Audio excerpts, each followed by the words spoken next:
Ha? Okay na. Alawin lang na.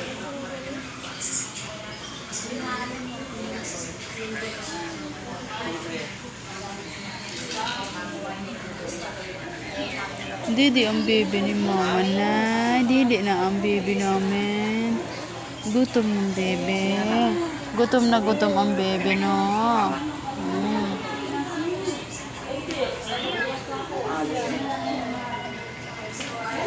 Gutom na gutom.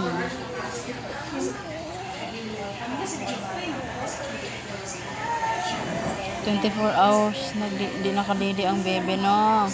Ngayon, may didi na, no? Ha? Naubos niya yung ano? Nahurot niya. Habit niya nahurot.